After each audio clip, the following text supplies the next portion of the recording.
G.S. Melvin, well, he certainly did play Dame, but whether our next artist ever did play Dame, I've never yet found out. But he certainly has made his mark as a most peculiar Scottish character. I love him. Here's Chic Murray.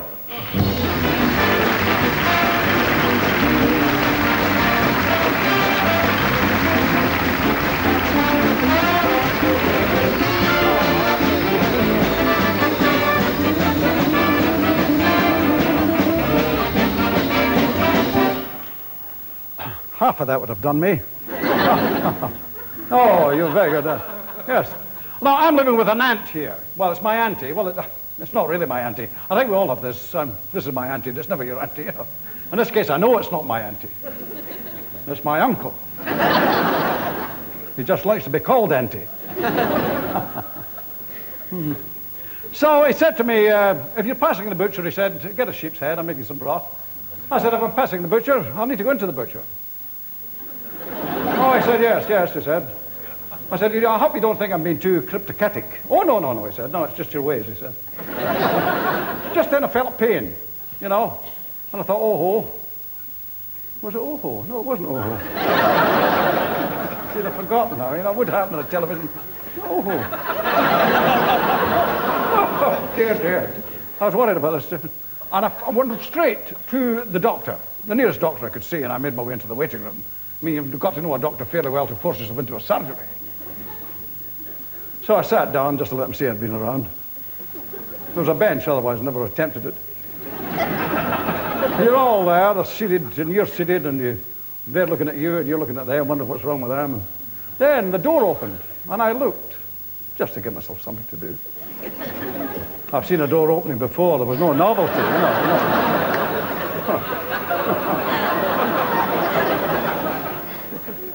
And this fellow came in, a stranger to me. And though there was ample room in the waiting room, he chose to sit beside me. I realized that as soon as he ensconced himself, you know. And he was in very close proximity. I thought I felt a nudge. I wasn't too sure, but I was... Then he started speaking to me about this and that, of which I know very little. He said, what do you think of this? Oh, I said, I don't think much of that. And I thought, if he comes out with a bag of toffees, I'm off.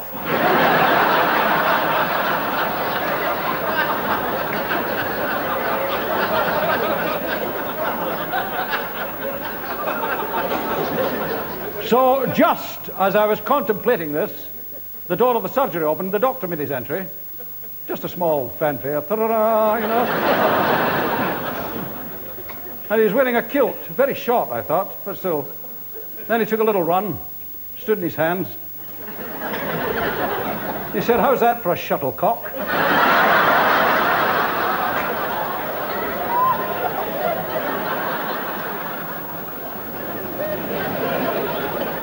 He said, strip.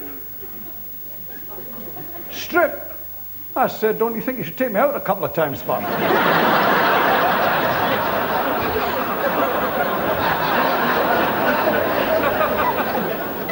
He said, take your clothes off.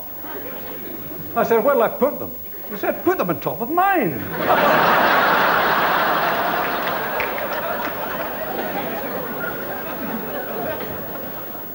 He said, let me see you walk. He said, we doctors, you don't mind a piece of French, do you? Come in. I said, no. He said, well, we doctors, he said, we can tell a lot from a walk. You turned well. I had to turn. I was up against the wall. Excellent, he said. I knew he was pleased the way he patted me. Well done, he said. He missed me the second time. I shot my step. He said, I hope you don't mind. Oh, I said, feel free. He said, that's an excellent walk. Have you been practicing? I said, no. There's only one thing, he said. You're swaying a little. It's not unseemly. I quite like it, he said. He said, have you been drinking any of that pansy wine? I said, no, I have not. Maybe something you ate. I said, well, perhaps, doctor. He said, yesterday, for example. I said, well, I had some roast peasant. Oh, I said, that shouldn't... Oh, he said, I'm a doctor of medicine. I'm not a teacher of elocution, but it's not been a peasant. Probably a partridge. No.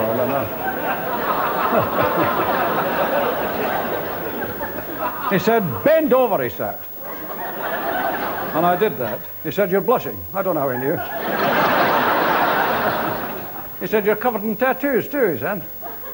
That's an interesting one. He said, that fox disappearing. I must have a look at that. I said, yes. Oh.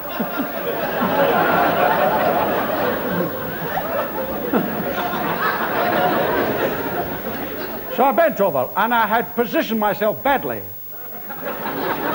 Because the door burst open. I never thought of a doorknob like, oh. I thought I was there for keeps. So I had a quick look between my legs, just to see who it was. A fellow there like, gah. I straightened up quickly. I said, doctor. He said, don't call me doctor. I feel as if I know you, he said.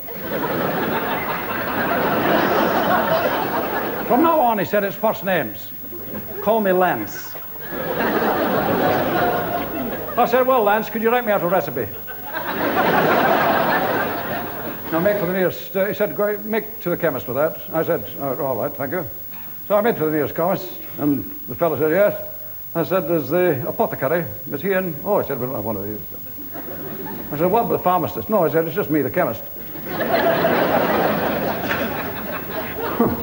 Just at that moment, a woman came in with a rush. She put the rush in a chair. Nice little thing it was. I did my stash, you know.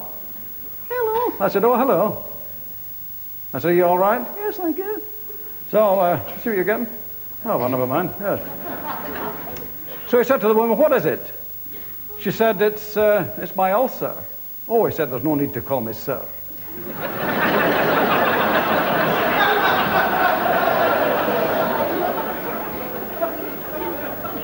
He said, what is it with you? I said, I have a message from the front. Oh, he said, I haven't had one of these in years, he said. Were you followed? I said, no.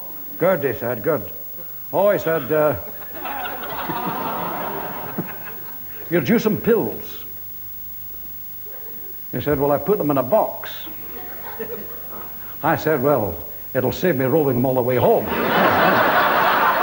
Well, that's your cue whenever you want to. Yeah.